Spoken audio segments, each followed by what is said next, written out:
Dutch, big thanks for coming on the podcast. No obviously a regular on the podcast circuit, so we thought we're going to have to get you on. Oh, yeah. Obviously for other reasons than that.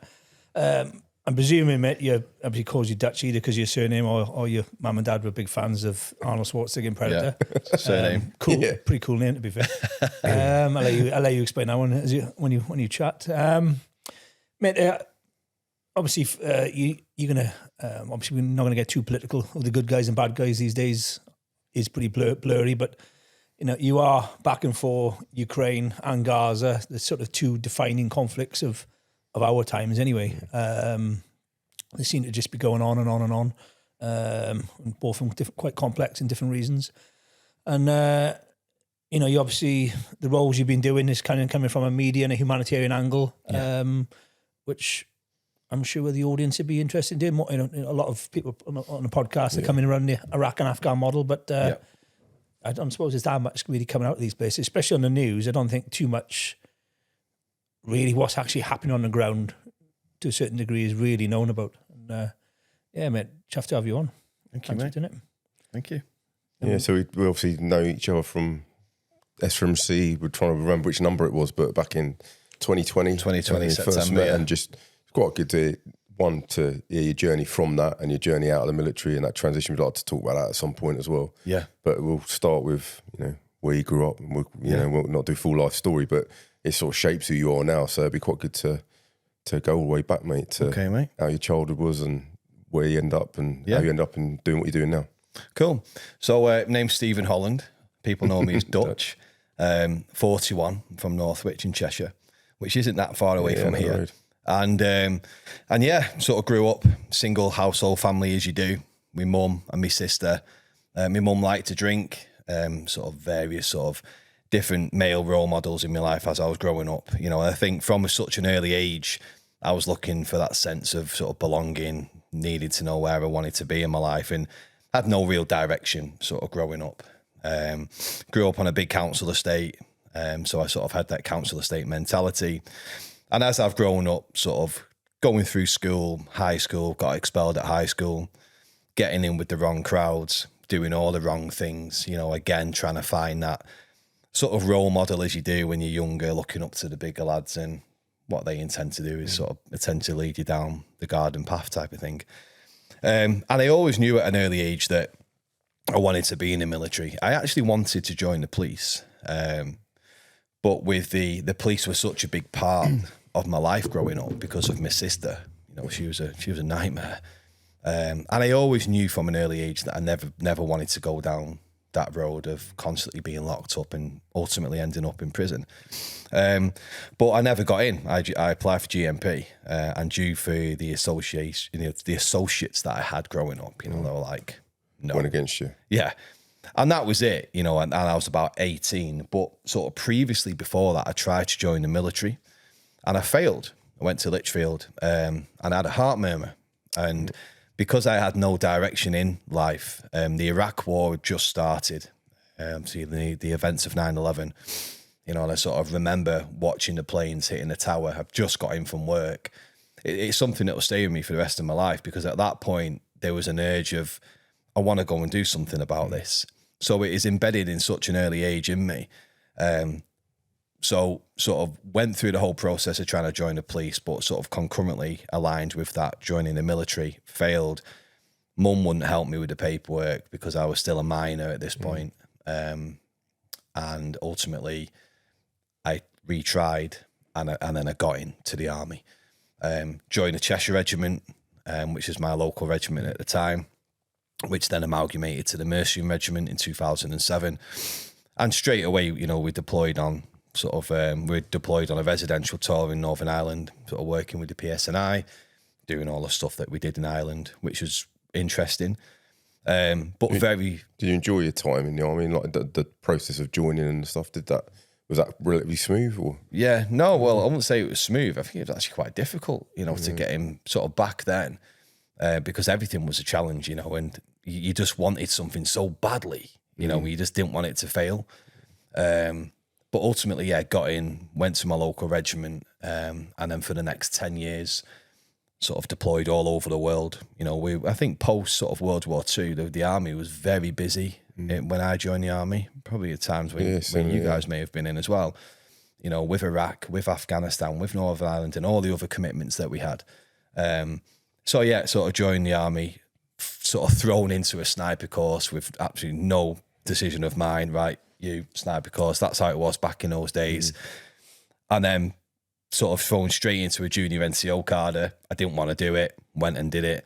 And everything that I've always been thrown into, I've always done quite well at, you know, and sort of come off those courses, you know, and then went into Iraq.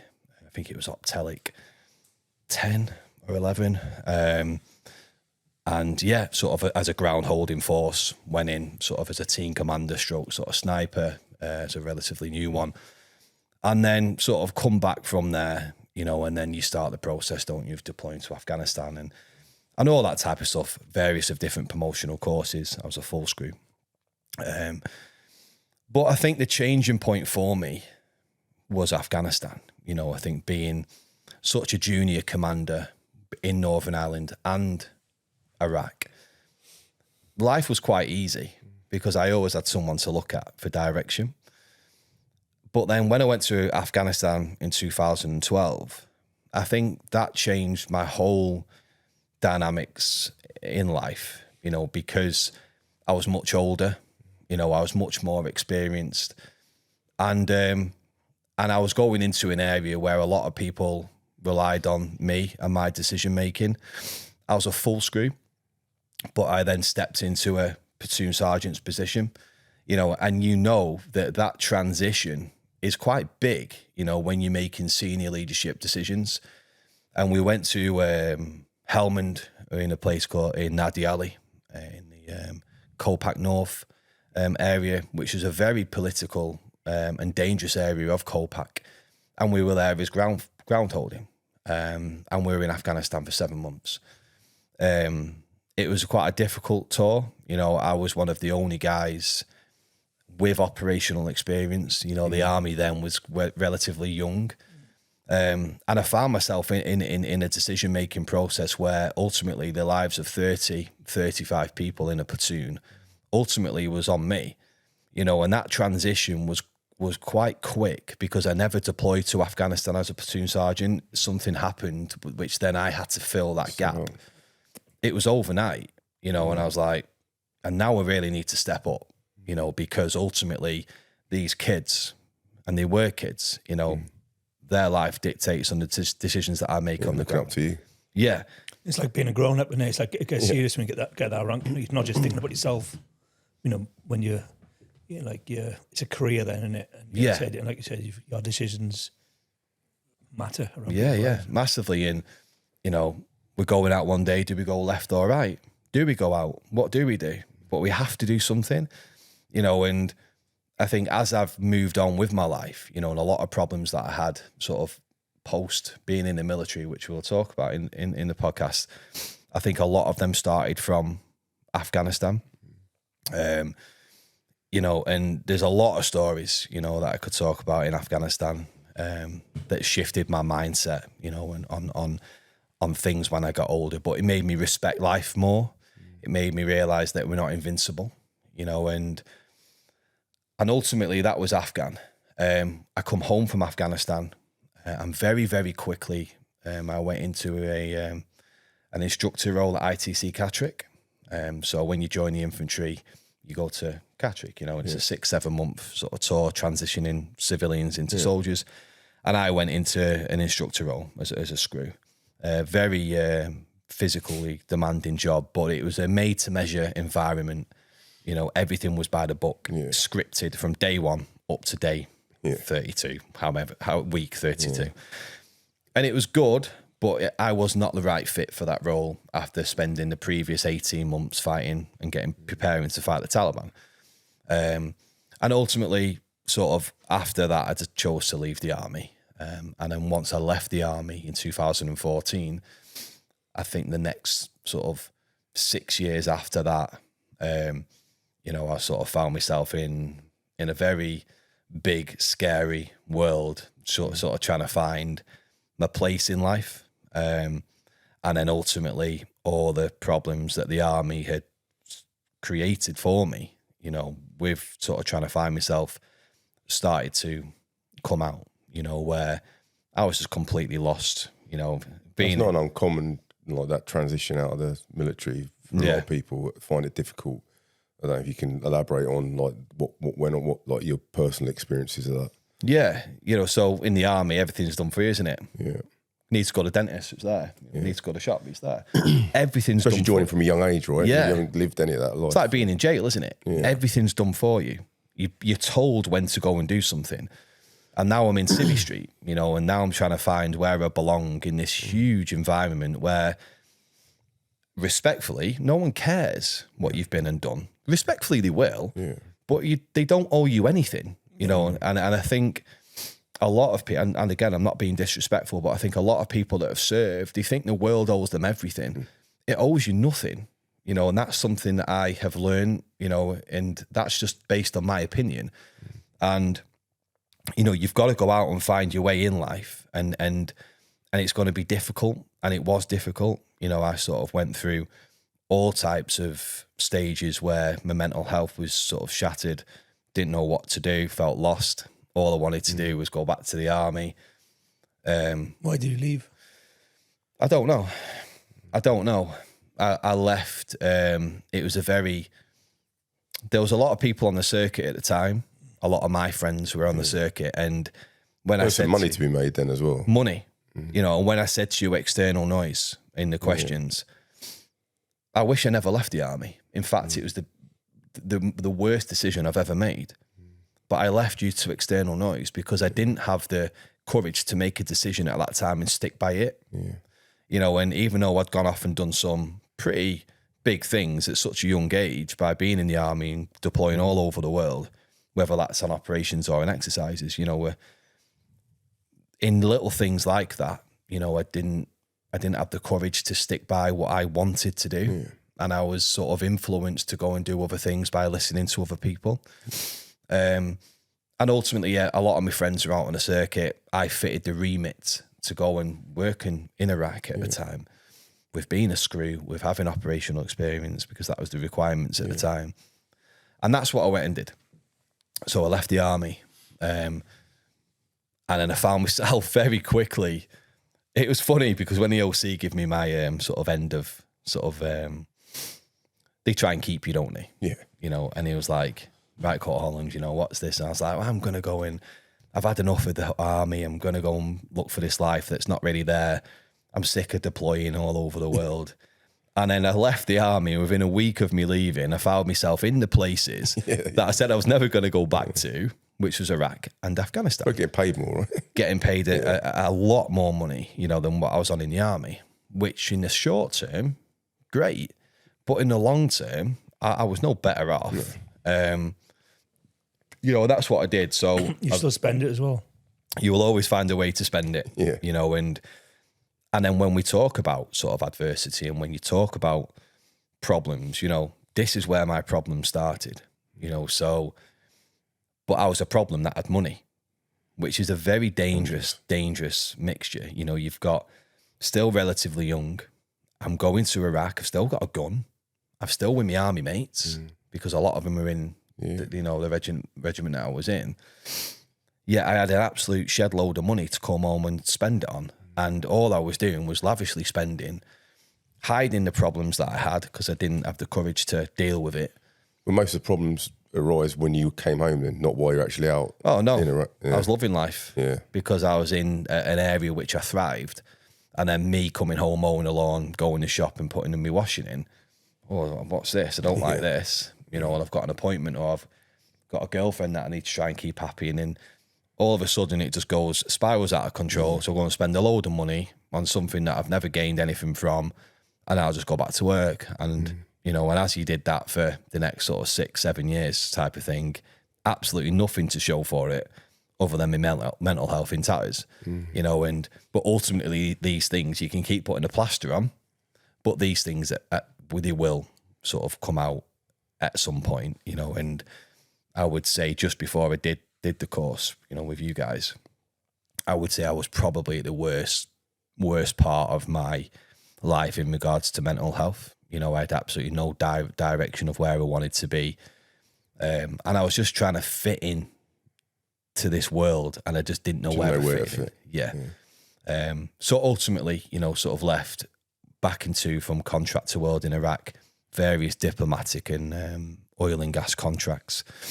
Found myself in Kabul, in Afghanistan. And I always said when I left Afghan that I would never go back. And I remember there was a place called Wahid, and we closed Wahid down. One of our fobs got hit hard, really hard, around that time. I think it was a couple of days after we left. I was the last soldier to take the foot off Wahid and get onto the Chinook. And that had been a huge fob, you know, on the Neb line, you know, sort of.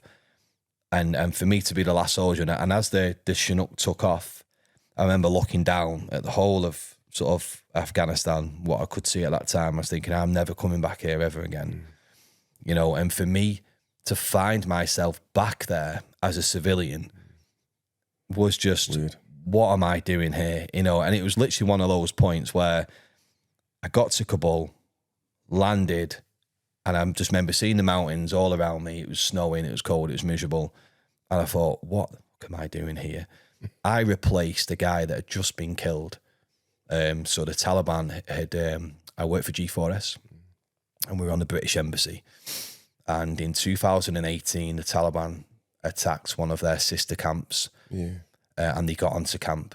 A very sophisticated and coordinated attack.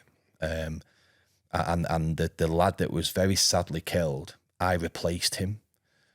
So I went to replace a guy that had sadly been killed. What was that doing to your mindset? Just like, wow. You know, it's like Camp Anjuman. That was it, yeah. Camp Anjuman. The attack on Camp Anjuman happened. And, you know, that's a story within itself. I wasn't there, but I replaced a guy called Luke who was very sadly killed. And I just remember sitting on a plane thinking, what am I doing? Yeah. What are you doing, you idiot? Like, I've got a little boy at home at this point. Logan was 1, maybe 18 months old. But that's what mental health does. That makes you question things as well. Yeah, it really does. Involved, everything changes. Everything changes, mate. You know, and you sort of, you know, and sort of as you're going out and doing your job, and you're hearing of incidents that's happening and all that type of stuff. I just never wanted to be there. And all the places in the world where I found myself was back in Afghanistan because I would say Afghanistan more or less physically and mentally destroyed me. You know, obviously I'm back here in one piece and I'm lucky and I'm fortunate for that. But mentally, I think it destroys a lot of people. You know, and actually finding myself back into the place where physically and mentally destroyed me, you know, that was a big wake-up call for me. Is that because... obviously, you're still working in dangerous places now. Well, the outside world would consider dangerous. Yeah. Is that because the risk wasn't worth the reward in Afghanistan? Not at that time. Because I'd not, obviously, when we move on and speak about what I'm doing now, I'd not found myself. I didn't really know where I needed to be. I was a lost man. You know, I'd come out of the army, and we all have a sense of belonging. We all fit in somewhere in this world. But I just didn't know where to fit in. And anyway, so sort of come home from Afghanistan, sort of more or less permanently. And I was back into from Iraq till about 2022. In the interim, I did the course. SRMC, was it 30 or there or thereabouts? Recommended from a friend who was on a contract with in Iraq at the time. And I think that was the start, believe it or not, where I started sort of trying to sort myself out and trying to figure out where I wanted to go in regards to, do I want to be boots on the ground? Do I want to work in security management? Do I want to do this? And it was the start of me sorting my shit out. Come and did the course, which was good. Won an award as well, which we're trying to work out which one it was. Got some form of award. Didn't know what it was. It wasn't best student. Don't know which one it was. You give it to me, Pete. Best looking, I think. Best looking, I think it was, yeah. But yeah, and even going back then, you know, I remember walking in on the course, you know, in the lecture hall at the college, thinking, what am I doing here? You know, there was a pilot on there was officers on there was lads from Hereford on there. And I sort of walked in a little bit late and it was packed, thinking, right, I'm just going to turn around and come back out because I do not fit in here. Where actually to go and smash the course and get an award, whatever that was at the end, to actually go off and pass the course. Yeah, and he passed it quickly, he did all the work. Yeah, it was within a couple of weeks, you know, just consistently working on, because I think once you have that mindset that you want to achieve something, you know, which we've all got, you know, there's nothing stopping you from going to do it. You've just got to find and adjust that mindset that you've got. And I did that, passed the course, went back to Iraq, and then very, very quickly sort of that contract finished, and then I come home, and sort of in the middle of all that, my life was very fuzzy, but I was sort of to try and make sense of things, you know, so a lot of personal things were going on. Went and seek some help, you know, and I'll be the first person to say that was the biggest thing that I needed to go and do, you know. And, you know, we as men, especially soldiers, find it very difficult to open up and say, hey, do you know what? I need to go and get some help. And that's exactly what I did, you know. What did that look like in terms of the help? Is that just being able to speak to someone and just going to speak to someone, just to someone to try and figure out like what was actually going on. Yeah. And do you make sense of it from those conversations? Yeah. Best thing I ever did, you know, going to speak to someone who wasn't going to judge you and who was just there to sort of try and put all the pieces together and sort of push you off into the right direction to figure out where you needed to be in life, you know. And I think that's something that we all struggle to admit, you know, that we need help at times, you know, and that's what I did, you know, and ultimately come home around 2022, beginning of 2022. Logan was growing up, and I sort of had this epiphany where I was like, right, that's it now. Gonna come home, gonna be a dad, gonna mow my lawn, gonna live this like life that's not there. And then what the next 3 years looked like was just absolute freaking chaos. But the most happiest, the most content I've ever been, and so focused and driven because of from 2014 to like 8 years later, 2022, that whole time was just a mess. But that's how long it took. So you found a purpose. A purpose. And we've all got a purpose. And I think the point, what I'm trying to get at is, it's never a quick fix to try and find your purpose in life. And we've all got purpose. It's not going to come the next day or the next week. You know, it took me 8 years to figure out where I needed to be in life. You know, and I firmly believe from the minute I walked into the career centre, you know, at 18, 19 years old to where I am today, it all makes perfect sense. It's just that bit in the middle. You've just got to ride it out. So 2022, as you all know, the Ukraine war kicked off. And I remember being sat at home and my phone ringing, contractor world as it does. Hey, Dutch, I think the Russians are going to invade Ukraine. This was like 22nd, 23rd of February. Do you fancy coming out? I was like, no, I'm all right, thanks, mate. I was actually watching it on the news as he phoned me, because there was a lot of talk that we didn't really know if they were going to invade or not. When in fact, the Russians invaded Ukraine 8 years prior to that in Donbass. You know, so this was a continuation. Yeah, there were always little, like, sketchy little moves around the edge, like the borders and that all the time. But in Donbass, there was a lot of movement on the borders. But what I didn't know was in 2014, there was a war in Donbass, huge war, you know, that none of us even spoke about, you know. And so the invasion in 2022 was a continuation of a war that was already brewing, which no one spoke about. And I was ignorant enough. I didn't know there's a war going on in Ukraine. No, thank you. I'm all right, mate. I give it a miss. I'll see you when you get back. And then a few days later, found myself in Poland with the instructions to go and meet some proper sketchy guy who's got an AV, Toyota Land Cruiser, with the instructions to go and get this Land Cruiser and drive it into Kyiv. Okay, mate, I'll go and pick it up type of thing. And that's exactly what I did. I picked it up. I'd never even drove on the other side of the road before. Do you know what I mean? Because I've been in Iraq, been in Afghanistan, and I was like, this is mad, you know. And I remember sort of driving to the Medika crossing point, and as everyone was leaving Ukraine, you're going in. I was going in. It was an empty lane, and I remember it as clear as day. They were waiting for the vehicle to come to the stopping point, and these two border control guys were looking at me, baseball cap on, you know, as we look, and they're like, "Where are you going?" type of thing. And these were Polish guys. I was like, to Ukraine, mate. And they're like, okay, you know, and they never stopped me. You know, what's the news? Yeah, they're like, are you mental? You could just see what was going on in their head. Yeah, then what's going through your head at this point? And you're one of the, like a few, very, like almost no one in there at that point. I wasn't thinking anything. Yeah. I didn't, at that point, I didn't think anything. Because having a call going, the Russians are just about to invade. Yeah. Do you want to come over? Doesn't sound that attractive, does it, even to most people? No, it didn't sound attractive. As in like the rankings of enemy, you know, of a force. Oh, that sounds mint. Yeah, how cool. You know, the Russians. Yeah. Oh, I can't wait to bump into them. And at the time, I said no, but then my mindset sort of changed. All right, I give this a go, and then I didn't think anything, you know, and I was so desensitized from risk. In a good way, but I also was humble enough to know what I was getting myself into. Without going into the figures, sorry, mate.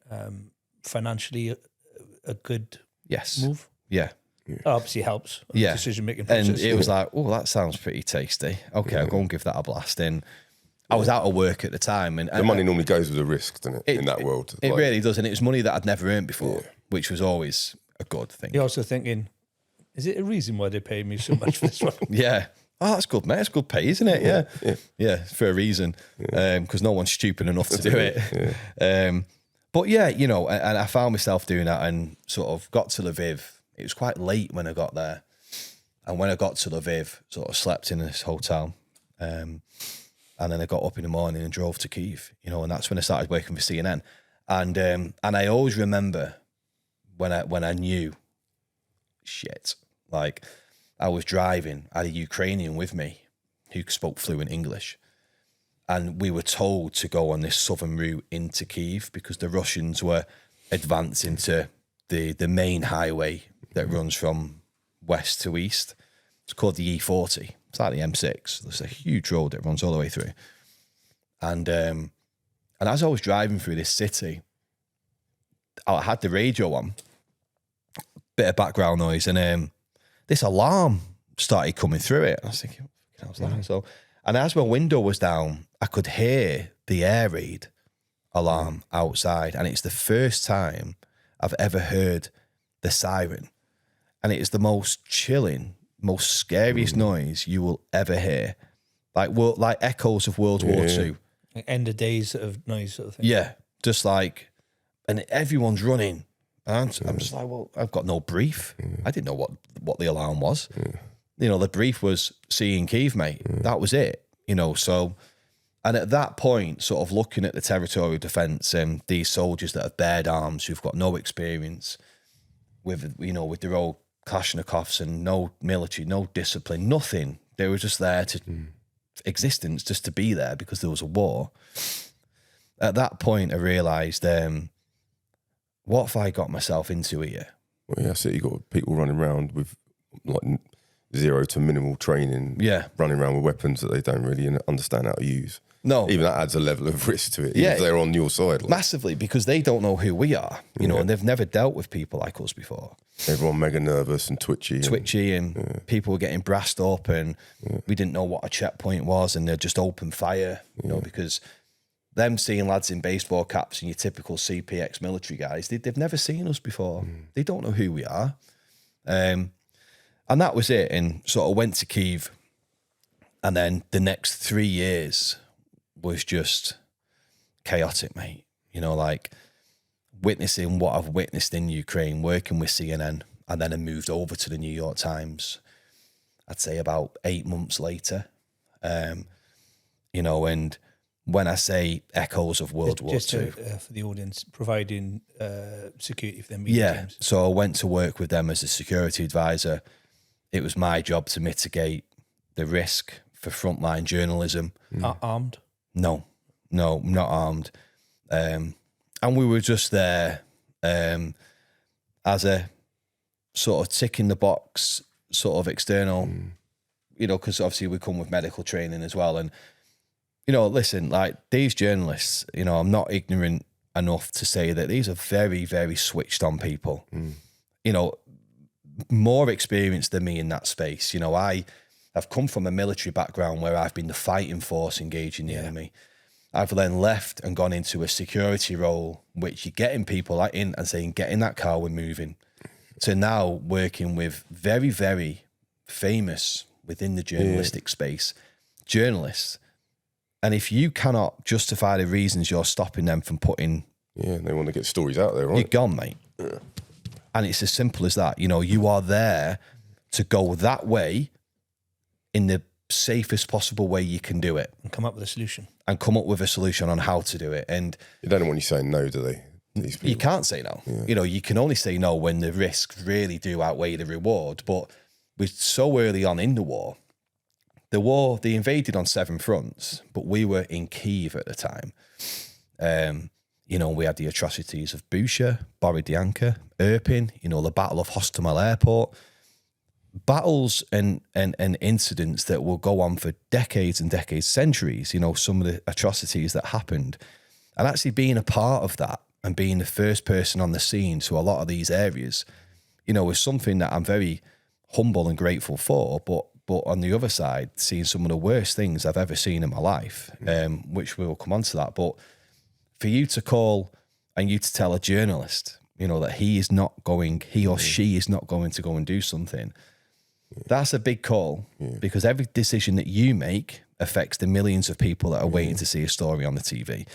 And people don't see that, you know, and it's a very small percentage of people that work in that space that are actually able to do it, because it's programmed in us to stay away from danger.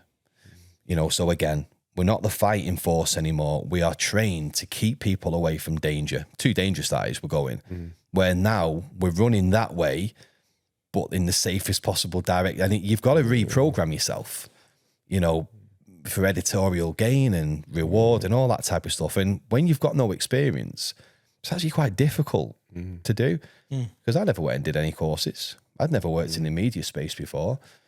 And it was a really quick learning curve for me, you know, and I've learned a lot of stuff from a lot of people that I respect, you know, in that space. Otherwise, what are they paying for your expertise for? Yeah. Unless you add in something like, you can only come up with solutions. Yeah, yeah. You know, they obviously vastly experienced working in these places, and hugely. As you kind of said, in some ways they understand it better than you do. Massively. And you would be very ignorant to suggest anything else. And I think the biggest skill set that you've got working in that space is managing people. Everything else comes part and parcel. You're watching it back as well. That's a big part of it. Yeah, yeah. But you've got to understand the person that you're working with. You know, like I said, I've worked with some of the biggest stars in the industry, you know, and how that person does things and this person do things are 2 completely different ways. And the first thing you need to do is manage their personality and look at their appetite for risk, which a lot of them have got a lot of appetite to take risks because again, they're so desensitized from it. That's why you're there. Little tap on the shoulder, you know, and say, have you thought about this? Maybe we should go that way and not that way. UXO on the floor, maybe go, you know, there's little things, you know, they don't need to be babysat.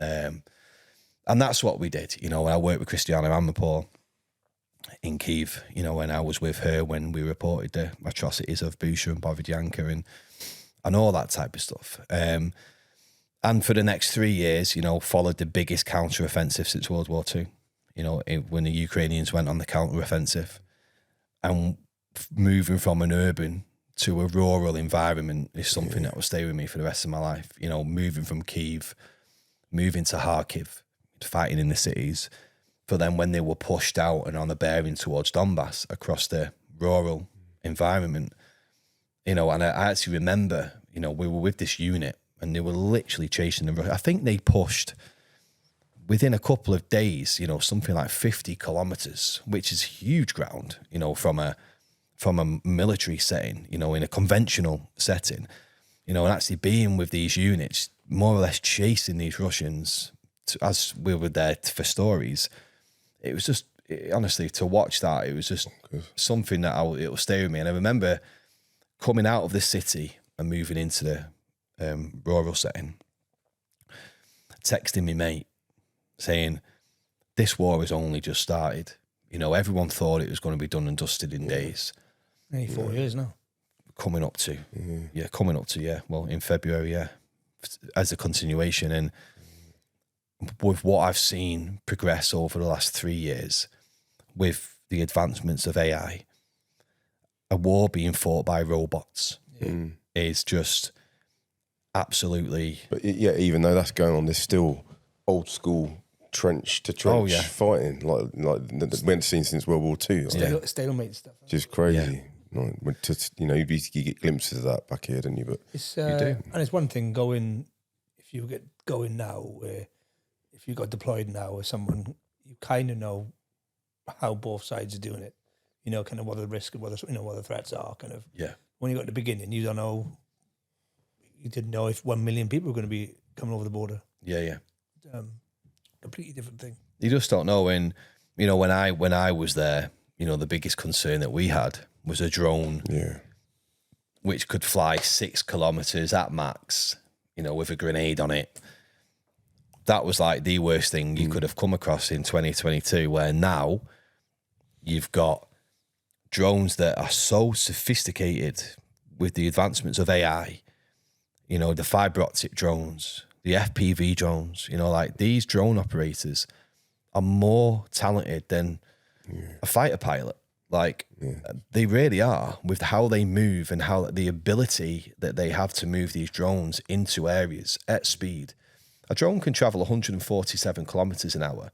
Like, you're not outrunning a drone in Ukraine, and I would say as my time working within the media space progressed and as we sort of started taking more risk, as the war filtered into the main bulk of the war filtered into Donbass, which I spent the majority of my time, it's just frightening, and it is definitely a decision-making where you're thinking, right, what am I doing here? Like, it's getting to a stage where we cannot even detect these drones anymore, like with the scanners and with the tracking devices and with the electronic countermeasures that people have. The drones now, going back from 2022, where it was a remotely driven drone with a 6 kilometer distance on it, where now you got a fiber optic drone, which the is automated ones and all flown on a cable, like fiber optic cable, which is thinner than a fishing wire,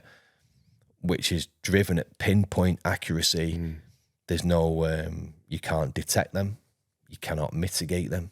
Really? like Electronic countermeasures. wire guided, like the old Milan system.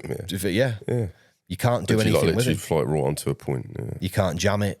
The only way you can detect it is by radar, which on the ground you're never going to have radar. And is this because it's on a wire you can't detect? Yeah, it's because it's wire. It's remotely driven via wire, which is fiber optic. And these cables go 40, 50 kilometers. Ukraine is just littered in wire. That's crazy. The only thing you see is wire. And it all comes down to TTPs and mitigating what they're doing. Okay, so we'll do this. All right, well, we'll do this. And they're just continuously developing in their robotic war, like with AI and with drones, and even with their sea drones, with their land drones. It is, like the Ukrainians have more or less depleted the Russians' Black Fleet with drones. Yeah. I was reading a story the other day that these sea drones now will like sort of go out remotely driven boats, and then the boats will open, and then the fiber optic drones will fly out. Jeez. Because it's within range of going into Russian territory. It's just mental, mate. It's like Terminator. Yeah. This is stuff you used to see on films years ago. Yeah. And going, oh, that's the future. Yeah. But like way off. And, like the Ukrainian troops coming over to the UK and us teaching them, I don't know what, maybe basic skills and drills maybe, but in fact, they'll be teaching us, like they will be teaching us the modern day battlefield, and what a modern day battlefield looks like. And the only way I can explain that is World War II, modern day technologies, modern day weapons in colour. everything else is the same. The trenches are the same. The soldiers are the same. You know, the battlefield's a very lonely place because it's just dominated by drones. Drones do stag. Drones do surveillance. You know, a drone can pinpoint a number plate off a car from 6 kilometers away. You can't see these, even when it's above you. You can't see it. And it's pinpointed you 6 kilometers away. You know, like with the advancements of AI, like you can be in a football stadium and it will find where you are, you know, with the advancement of AI. You know, if it was looking for you, it would find you in a packed football stadium. That must be the worst sound in the war zone now. Horrible, the hum of a drone, you know, it's around you somewhere.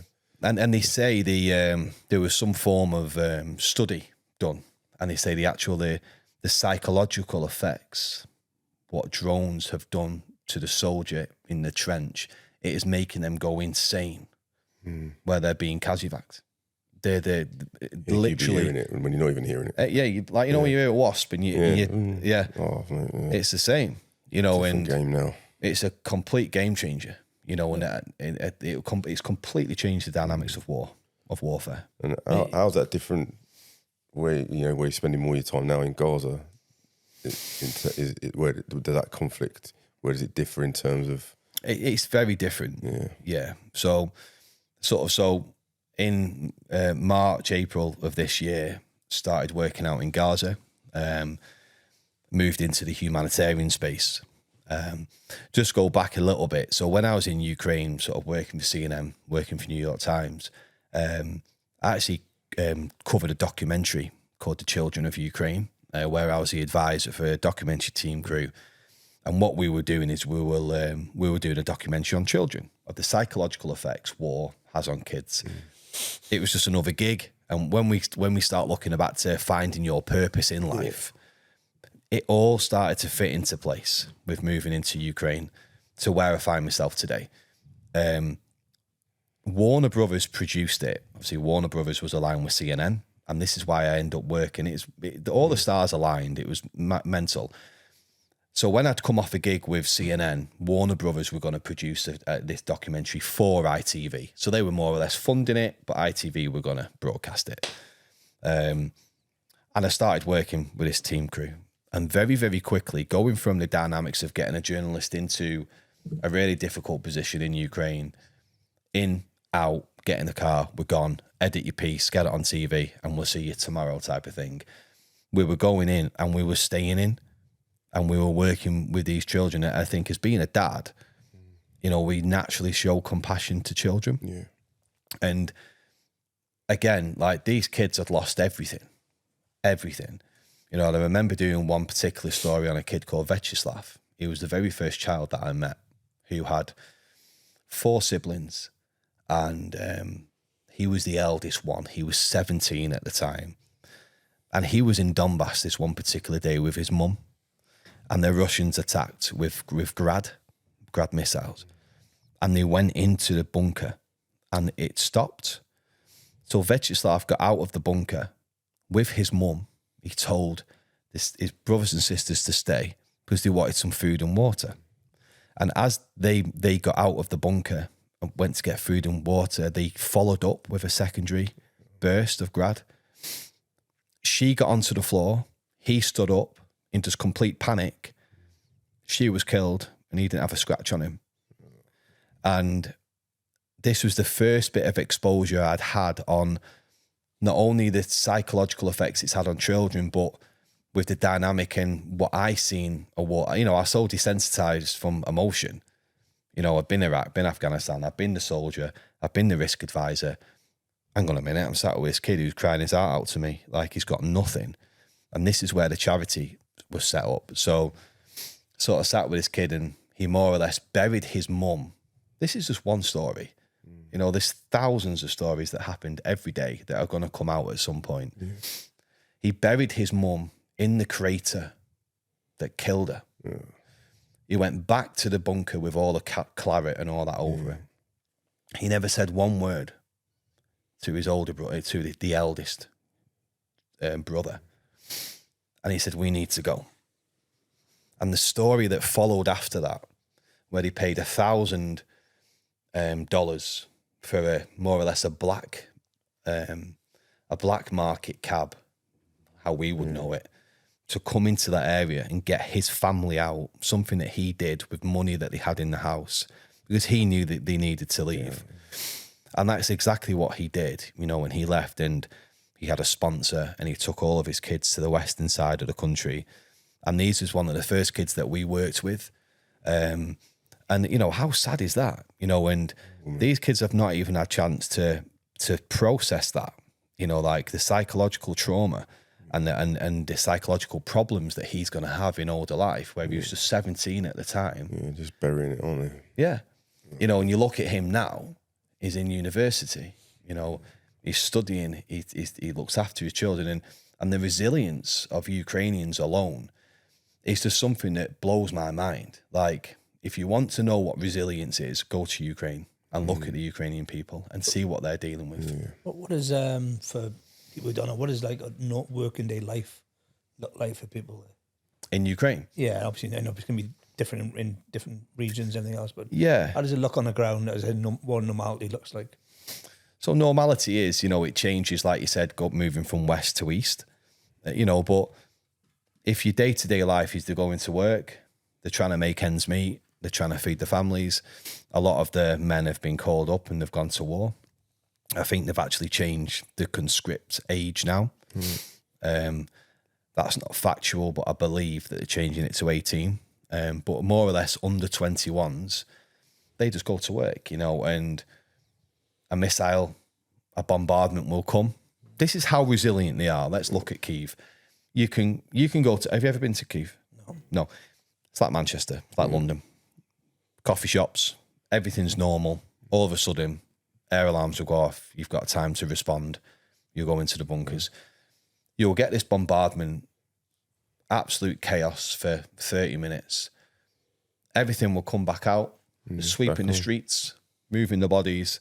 They've gone, and within 2 hours, you probably wouldn't even know anything had happened. That's where we're at now in Ukraine. Yeah. You know, and so when you see TikTok and when you see social media drives that there's no war in, it's because they're getting on with it. Yeah, getting on with life. They're just getting on with life, because what else do you do? Yeah. You know, it's different in winter because the Russians normally intend to hit critical infrastructure, you know, so they damage all the power supplies and the heat and all that type of stuff. But yeah, going back to Vyacheslav, so, you know, at this moment, you know, we then worked with these kids for like 2 weeks. All of them have got their own independent stories from Mariupol and all these areas. And I remember coming home and I was invited to the screening in London. I was like, yeah, I'll come to the screening. And so I went, and as it come on, within 2 minutes, just filled up, because I was so desensitized from what was going on when I was out there, because I had this team to look after. I didn't have time to sit and start crying over. At that time was kids being damaged and hurt in this war. I know that sounds jack, but I had a job to do. Yeah, of course, man. But then I actually watched this film and I was like, wow. So I remember walking out of the screening, and I was like, I'm going to go back to Ukraine, to the film director. And she was like, what for? I was like, well, I'm going to go and take some Christmas presents to these kids. And it was something that was more or less planned on the back of a fag packet. I had 6 weeks to do it. And 3 years later, you know, we've set up this project called Children of Ukraine, which is actually filtered into Palestine and in the West Bank, which I'll talk about shortly. But, you know, we've helped thousands of children, not only taking them Christmas presents and giving them humanitarian aid and moving them into safe spaces to help them to start recovering for their psychological trauma that they've got, you know. And when you actually ask people, you know, what your meaning is, or when you're trying to find your purpose in life, at that moment in time, that was why I was put on this earth.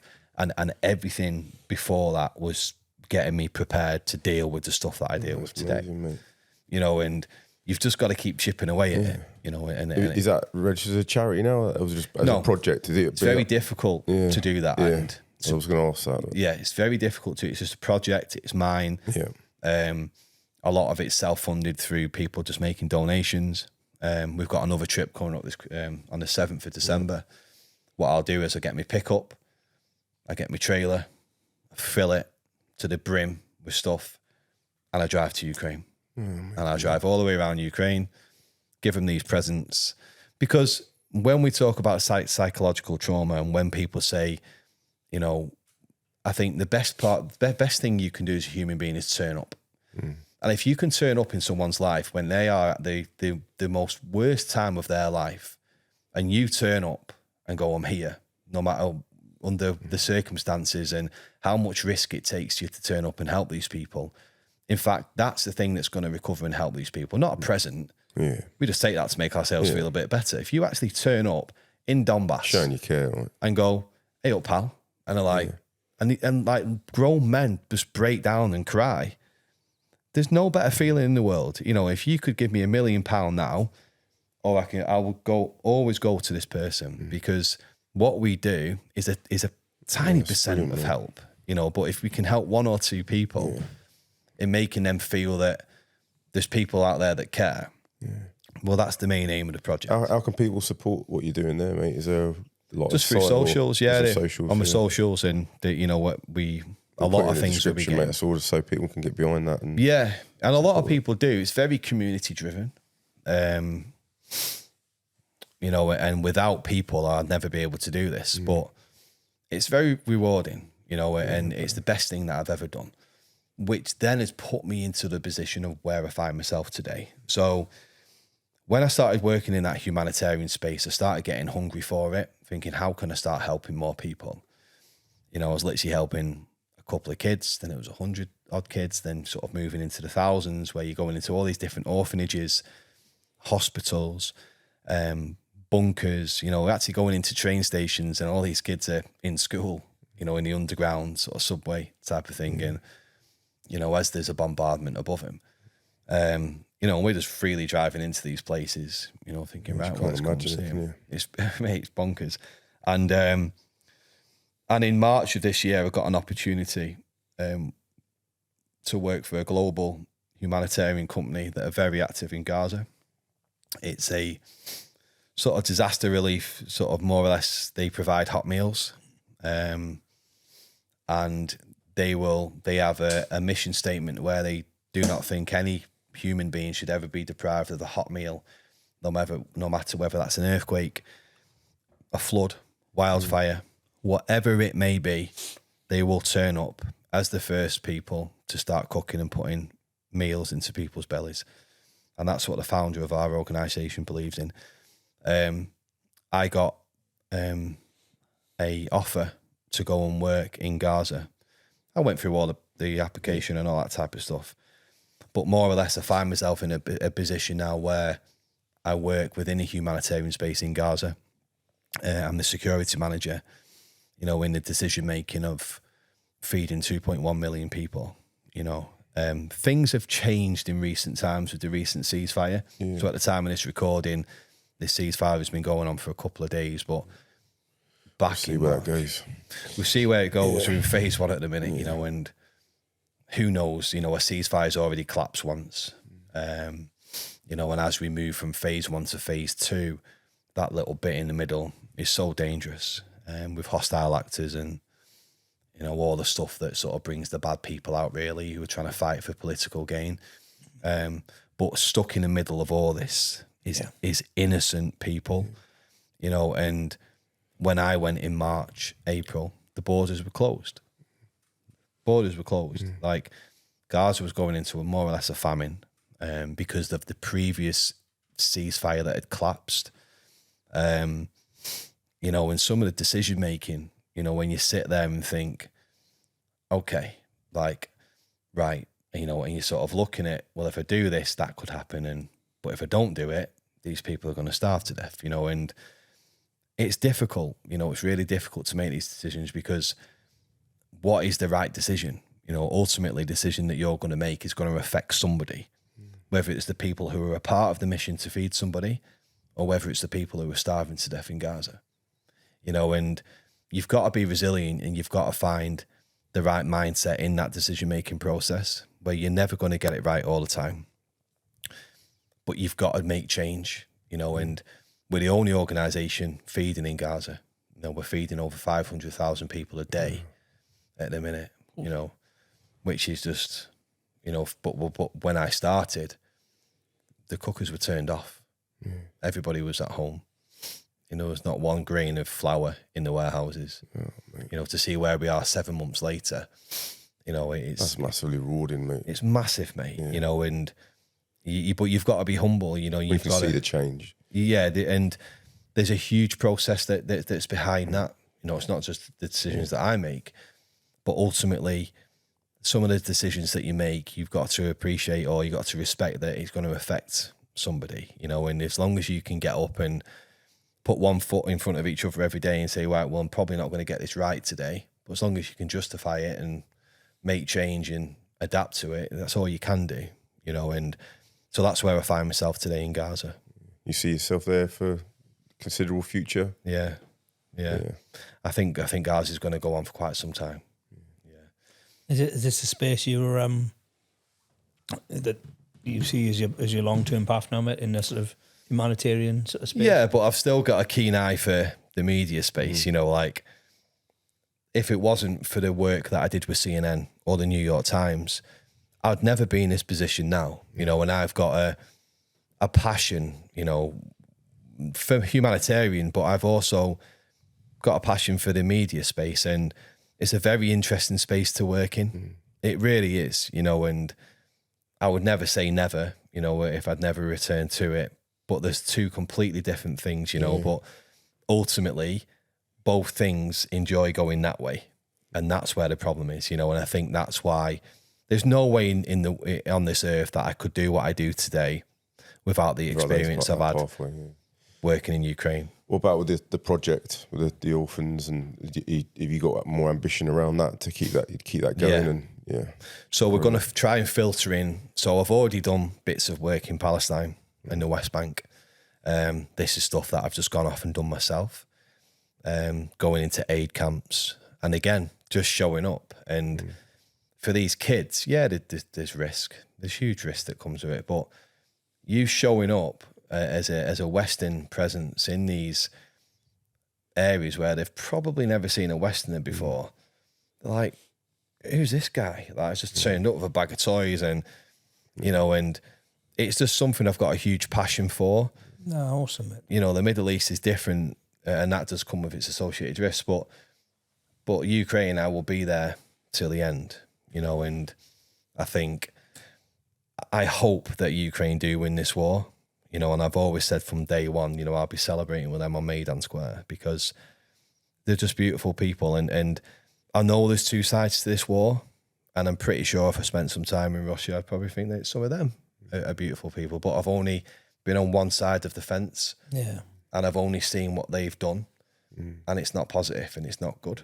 You know, and they've done some horrific things, mate. But I just don't see the end to the war anytime soon. No.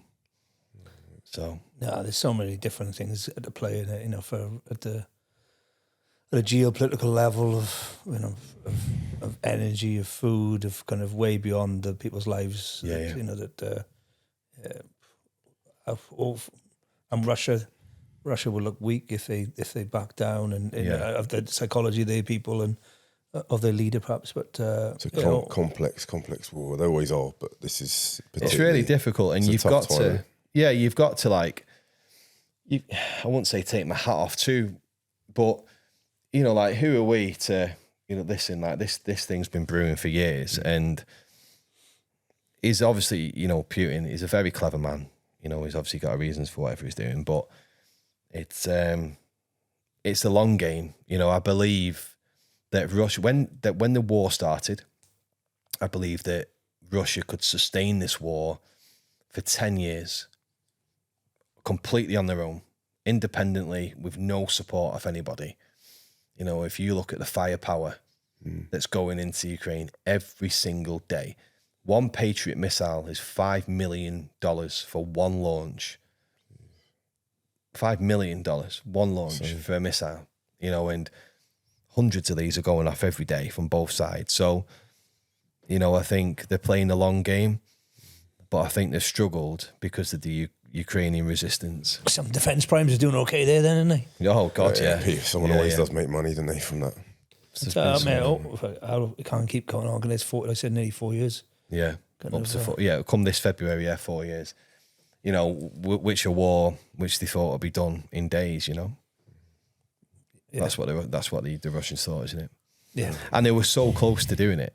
Like when we look at the Battle of Kyiv, you know, they were 17 kilometers away from Kyiv. You know, the Battle of Hostomel Airport, like all these little battles that happened in Ukraine, which failed, are so significant in history that people don't even know about them.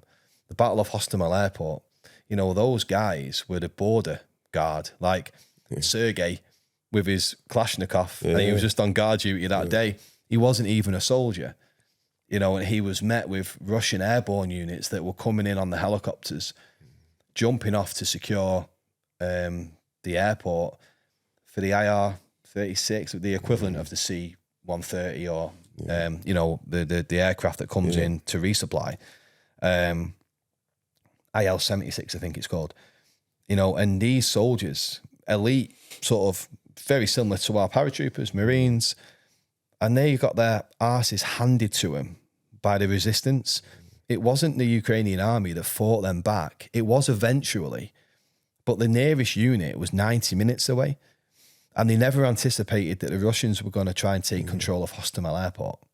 If they took control of the airport, it would be a very different story today, because the planes would have landed, which had 2,000 soldiers on it with tanks, vehicles.